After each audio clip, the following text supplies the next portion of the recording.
a recent newsletter from a journalist we all love called Jill Filipovich has put forward a call for a universal social norm of actually socialising, and she's called it "Get Off Your Damn Phone."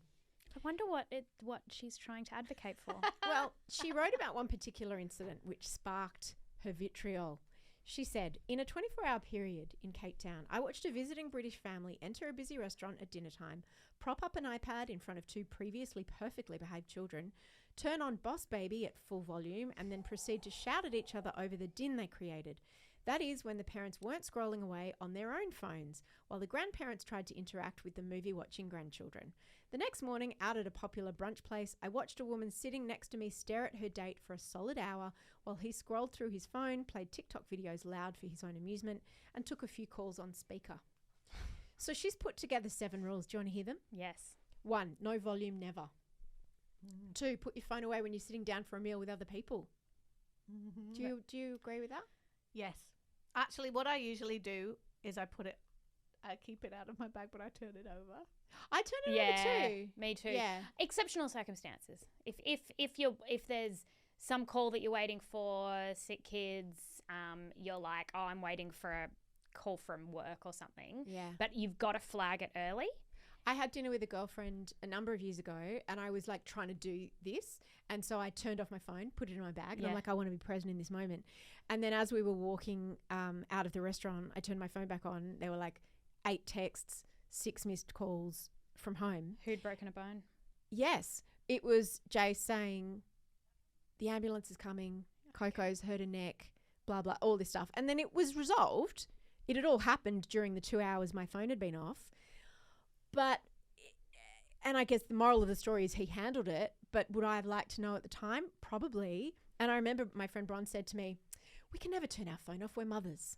Yeah. Well, there's a lot of dripping judgment in that first anecdote there about the toddler with Boss Baby. Yeah. I very much agree with... I suspect Jill Filipovich doesn't have children. Yes, I agree with very much the no volume ever. I suspect Jill doesn't have babies. I think you're right.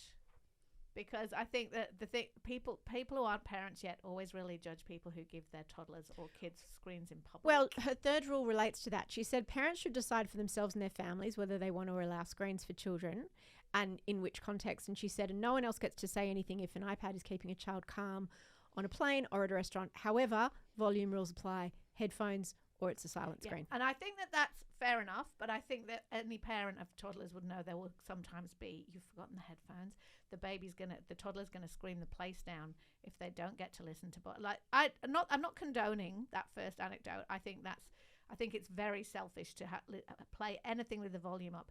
And I catch public transport a lot, and I always sit in the quiet carriage on a train, right? And I do this train journey up and down the coast. I always sit in the quiet carriage where you are not supposed to have anything with volume, and your headphones have to be quiet and you're not allowed to take calls. And there are people who will get into that carriage and watch their TV show or their porn perhaps, or have a call with a family member without headphones at the top of their voice. And I think that those people should be thrown from the train. I would never ever confront them though, because a person who will watch a movie loudly in a quiet carriage is not a person you want to fuck with. 2 more rules. She said no screens on and obviously no volume on in the movies or anywhere where it's dark, like ballet, operas, plays, whatever, where you need a dark room. And her last rule is look up when you're walking if you're in a busy area. That's true. I'm terrible at this. That's the one I break the most. Same. I will, if I even say walk my dog, so I'll be walking my dog for 45 minutes. I can get all my emails done. I can write a whole story while I'm walking. And I don't do it well. I trip. Yeah. The dog gets in trouble. It doesn't work. But this is the funny thing about phones, which makes it different to other etiquette, is that when you are looking at your phone, you are no longer in the social world and you are no longer picking up on any social cues. True. Correct. So when I'm on my phone, if I was sitting here looking at it, I think it's totally justified because, guys, I'm just replying to this text. You know that that's just going to take me 30 seconds. Whereas to you, it's a completely different spectacle. It removes you. It completely removes you. And I've had this, the joke where you're at dinner with your partner or your sister or whatever, and you keep yelling at each other to get off your phone, because what they're doing is completely can wait, but what I'm doing can't. And so when you are immersed, you just can't see how rude you're being to and everyone parents around you. do this too with their kids. I spend all my time yelling at my kids to get off their phones, and I am very frequently on my phone while I am yelling at them to get off theirs. I have an etiquette question that I came across just this weekend, right? I have one to run by you.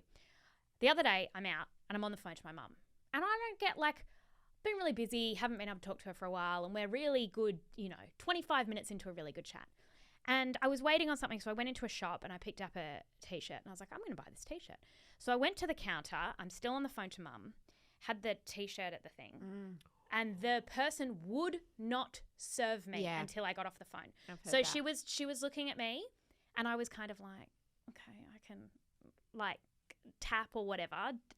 And it wasn't until I said, Mum, I'll call you back or whatever, and I said to her, oh, can I just grab this T-shirt? But I was standing there for a good 10 minutes waiting to be served.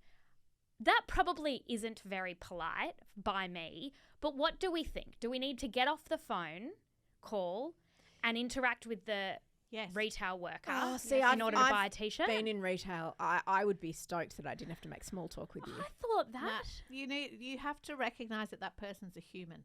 Like that person is I not. I know. Like it's not a that robot. person is not the thing in the supermarket where you just go beep, beep, beep. That person's a human. You have to, and I get it. Like we've all been in that situation where, but this is really important, or I'm just going to be really quick, or whatever it is. I mean, and I've done it plenty of times. But I think that really, it's one of the things that's making us all worse as people. It is. And so in order to change that, you have to do the uncomfortable thing, which is acknowledge that person is entitled to a social interaction. And there's one more etiquette rule that I want to throw on there, which is do not perform listening when you're texting. So if you do need to text at a dinner and people go, no, I'm still listening, and they will scroll through their phone and you can't. So the most polite thing is to go, I'm so sorry, give me 10 seconds to reply. Yes. Conversation stops. But the performing of the listening drives me mental.